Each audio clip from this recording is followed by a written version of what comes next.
What's going on, y'all? What's going on? You know who it is. You know what it is. It's your boy, Big June. I'm back with it.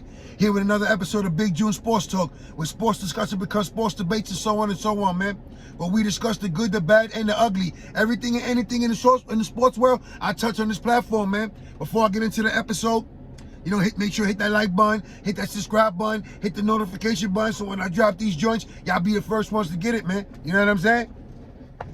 You gotta excuse me while I try to maneuver in the proper place in the sunshine state of Florida, man, because it is crucial out here, right? But like I mentioned on the prior episodes, right? I've been working. I dropped the Collapse Yankee Med Edition, Any Given Sunday / Season, Jets Giant Talk, Game and Chess, Brittany Griner, Deadly Game, Lawrence Phillips, Gambling Part 1. Play the game, but let the game play you. Also be on the lookout for Part 2 of Gambling. Half a Point Means Everything. You know, your boy Big June got the, you know, I got it here. It's in the library. But I decided I needed to get this off my chest and vent off, because this is actually Part 2 of an early episode that I did when I first started doing YouTube videos, right? So, without further ado, you know what I'm saying? Here's the drum roll for y'all, man. The NBA has come down on Phoenix owner / for the Mercury owners as well as the Phoenix Suns owner, Robert Sarver, after an investigation was finally concluded, right? Nearly a year. So like I just mentioned, man, your boy Big June, you know, I did an episode early on my YouTube career. You can check that out, still in the catalog. And, you know, everything was allegations at first. Allegedly said this. Allegedly he was doing this. Allegedly he was acting like certain ways towards certain employees, female employees as well. So now you break everything down. You know, your boy Big June always got a saying, and it's been proven though. You can't go against what's on black and white, right? So it says like men lie, women lie, but numbers don't. Well, right now, the NBA dropped it on him, right? He's been suspended for a year and fined $10 million, which the NBA plans to donate to several charities, right? So some might say, why wasn't he forced to sell the team like the old Clipper owner, right? Donald Sterling? I mean, I could get into that too, but that's for another day. That's a whole different episode, right? So, suspended for a year, Robert Sarver. This is the Phoenix Suns and Mercury owner, and whatever other business ventures he has going, right? He's been in ownership for nearly 2 decades. So, it begs to ask the question, how long was this abuse going on? How long was this behind closed doors and kept shut? How many different employees had to deal with this abuse? I mean, obviously, it wouldn't do to the employees that suit up and go to the courts now, would it? The Charles Barkleys, the Kevin Johnsons, the Tom Chambers, right? That's to say the least, the Jason Kidds, the Steve Nash, the Amari Stoudemires. So, if this was really going on the way it was, that it was out in the open, within that structure of that arena, why was no one speaking up? And yes, when the allegations did start coming out, former player / coach Earl Watson spoke up on behalf of the employees, saying, you know what, they're right. This has been going on, right? So now, nearly a year later, after the investigation is concluded, the NBA drops the hammer, right? I want to apologize if y'all hear the AC in the background, man. But again, in the sunny sunshine state, man, it gets real hot out here, right? You guys know that. But let's get into that real fast, though, right? Robert Sarver, Phoenix Suns and Phoenix Mercury owner, suspended for 1 year and fined $10 million after an investigation found that he engaged in what the league cited as workplace misconduct and organizational deficiencies. So let's slow that down for a second. How do you break down and describe workplace misconduct and organizational deficiencies? I mean, that's like you're saying it's a toxic environment. It's a hostile environment whenever he's around. Whenever he opens his mouth, or when his actions do the speaking, it's a bad place to be around, now is it? No one is safe and spared from his wrath. including female employees, right? So, suspended it and fined $10 million. A year after the NBA asked a law firm to investigate allegations that SARVER had a history of racist, misconduct, and hostile incidents over his nearly 2-decade tenure overseeing the franchise, right? Allegations that SARVER had a history of being racist and workplace sites being hostile, toxic environments. Male chauvinist pig. Add that to the long list of no longer allegedly, right? It's no longer allegations, right? It's been found. Reports said SARVER repeated or purported to repeat the N-word on at least 5 different occasions, spanning his tenure with the Phoenix Suns. So now, was he using those words in a derogatory meaning, right? Meaning to demean, to embarrass, to humiliate?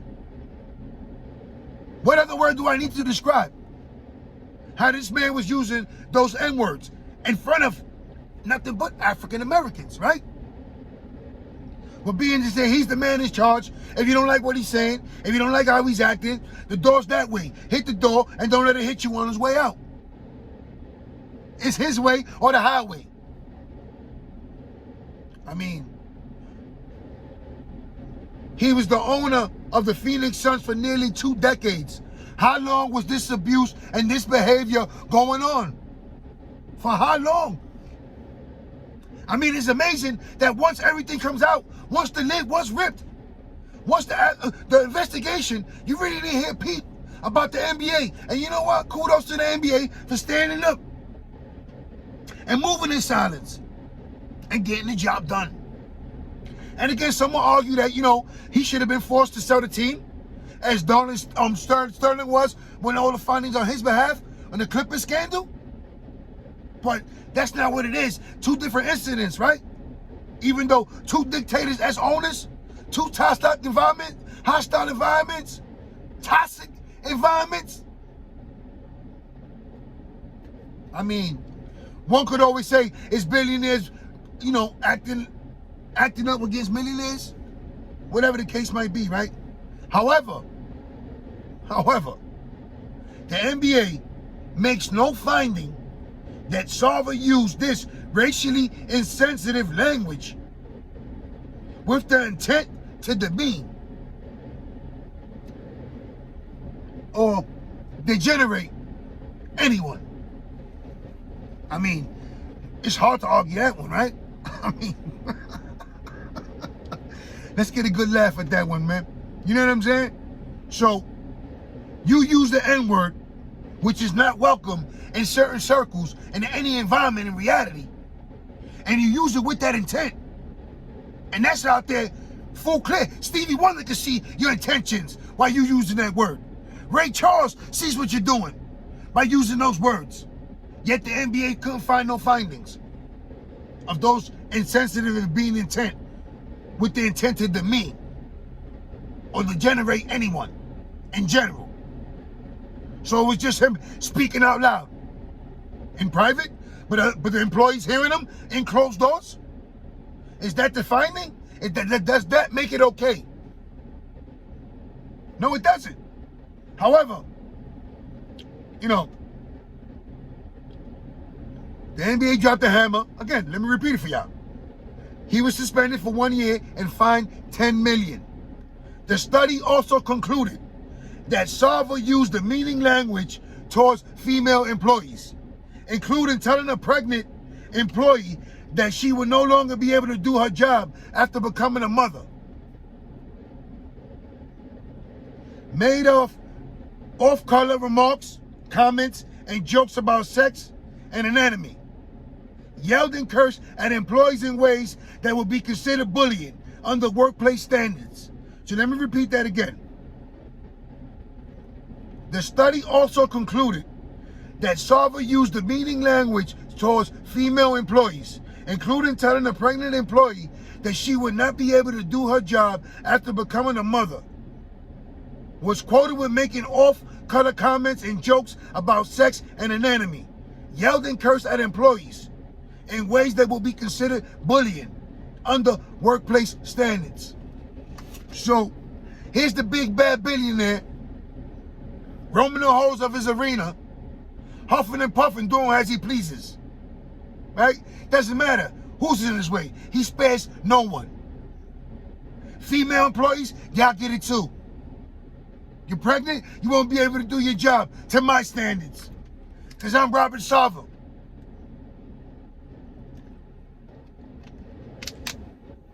So, making references and trying to dilute it as jokes on off-color comments, sexual preferences, sex and anatomy in a workplace conducted in environment. So now, you know, some of you guys might be young, younger guys don't realize that, you know, a lot of scandals are taking place in the NBA. Might rock your city, your favorite organization, like one did to mine, the New York Knicks. You know, with the Isaiah Thomas and I forgot her name, I think Sanders, and she got paid, and rightfully so. There's no need and there's no place in the workplace for that type of behavior, for any type, no matter who's doing it. And for the people that allow it and continue to keep close your eyes and keep your mouth shut, shame on y'all. You should be ashamed of yourself. That could be your mother, your sister, your aunt, your daughter. You know, if you don't stand for something, you fall for everything. How long was this going on for the Phoenix Suns? He's been the owner almost 2 decades. That's 20 years. How long in this behavior and abuse was going on? I mean,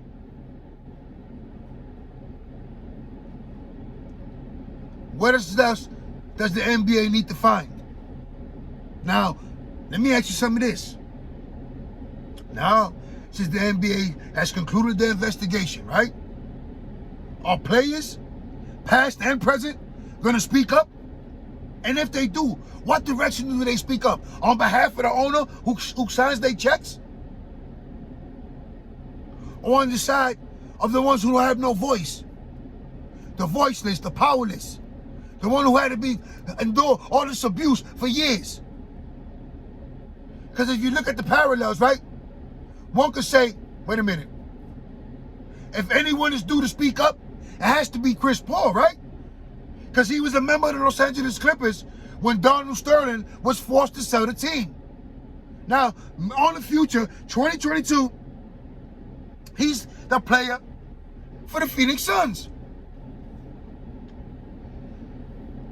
I mean, if Chris Paul has seen this type of behavior and has never spoken up, I mean, this is all hypothetically, because I'm not saying this is true. What I'm saying is Chris Paul was a member of the Los Angeles Clippers, while Donald Sterling was the owner before being forced to sell the team. So if he's seen this behavior before, or like the NYPD and the slogan says, right? If you see something, say something. So if you've seen this type of behavior, if you've seen this man demeaning certain people, including female employees, why not intervene, step up, and say something? Speak up. Your voices are heard. You have a platform. So now in the future, 2022, now you're a member of the Phoenix Suns. And this owner is no longer allegedly, there's no more allegations. It's been proven. Racist, bullying under the workplace, misconduct, occasionally using the N-word. Does it fly because he's the one who signs the checks? Because he's the billionaire owner of the Phoenix Suns and the Phoenix Mercury? You know when they say, like, where there's smoke, there's fire. And again, Earl Watson, former NBA player who played for the Phoenix Suns and also was assistant coach and might have been head coach a while, intern for a moment, right?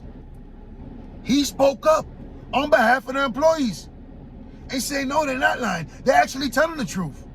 This has been going on in the workplace for years. But for how long?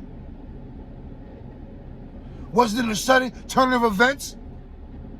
Or he always seemed to be a nice guy? Perception and reality is two different things, right? So for how long was Robert Sarver abusing his authority?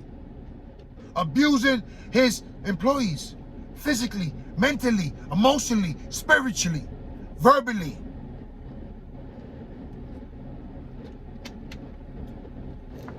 Who else, what else knows what this man was actually getting away with as well? Who knows? But what we do know right now is the NBA, concluded his investigation and dropped a hammer on him.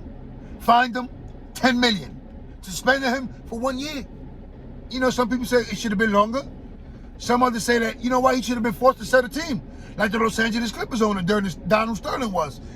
So, either way, a statement was made by the NBA. This actions and this abuse and this behavior will no longer be tolerated. It's no longer accepted. It doesn't belong in the workplace. So in the year 2022, where everything is trying to be neutral gender, or however some people might argue about that, on equal rights for females and males in any employment, including the sports world. So no woman has to put up with this stupidity, this bullshit, because you don't want to size the checks. Let's get to it. And it's not only in basketball, it's also all over in football. It is what it is. No, it's not what it is what it is. It has to stop. And certain things that, perceive that it is in closed doors, or it's a lie because it's a man's world, it's crazy at times.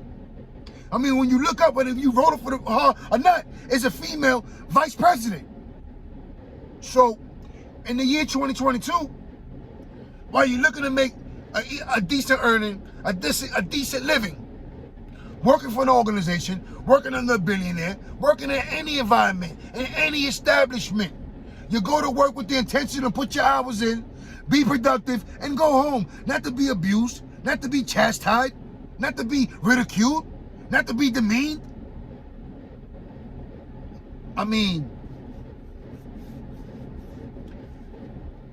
I gotta ask the question, man, because this is just like, it's stuck in my mind. For how long was Robert Sarver abusing these employees? However, now, I could take it a step further and add more wood into the fire. But I haven't heard none of that. So that's good from that standpoint, right? That at least he wasn't doing no sexual harassments or any type of sexual activities towards any of the female employees, right? But if it was, I would assume that, they would speak up. And, some of these guys, they have the money to keep you hush. So they got that quiet money, right? So no one ever knows. Now, again, this is all hypothetical. I'm just, your boy Big June. I'm not saying they found that in any report, any investigation. This is what your boy Big June is thinking. This is, I'm asking myself and asking you guys, for how long was this type of behavior going on? For how long was he conducting himself like that, right? So now that the NBA has dropped the hammer, will we see NBA players, past and present, speak up? Chris Paul has, affiliation with the associations, that he's one of the speakers when it's time for the delegate. So, we're all waiting to see what he has to say, right? Not saying that he speaks for everyone. Maybe he should speak up on behalf of the Phoenix Suns, right? Or Monty Williams. So now it's like, if Monty Williams knew what was going on, yeah, you just signed an extension. Yes, they supported you when you lost some family members a couple of years ago. So, he's the one that signs your checks. Yes, I get it. Everything's understandable. But as a man, as a father, as a husband that you were, if you've seen this type of behavior, if you've seen this man demeaning several employees on different occasions, why not step in? I could be speaking hypothetically as well, because you never know. Maybe he did. Maybe someone didn't step on behind the door. Who knows? It's just crazy knowing that in the year 2022, you still deal with people like this, individuals that feel that, because they got that money, they had to say so. And make us powerless, voiceless, and, there's no place for this in any workplace, in any work environment. You feel what I'm saying? And definitely not in the sports world. It's sad when you got to cover stories like this, the good, the bad, and the ugly, right? The good part is they found something and they hold him accountable, right? Hopefully, it doesn't get any uglier, and if things do come out, it is what it is. He did it to himself. And eventually, if he does, and he is being forced to sell his team the way Donald Sterling was, it is what it is. You know, some people were upset that he was only suspended for 1 year. Fined $10 million. You know, the NBA plans to donate to charity. It is what it is, right? I feel like, to me, honestly, you know, before I go, I think we're going to hear a little more about the story before it's all said and done. It is what it is, you know what? Some people make their own bed, so you got to lay in it, man. You know what I'm saying? Once you dig that hole, you might fall in it. You know what I'm saying? It is what it is. So all my family friends out there in New York, man, stay safe, stay sharp, stay blessed, stay alert, stay on point. All my family friends in the pen, one love, stay up, man. Y'all days coming soon. I'm out of here, man. One.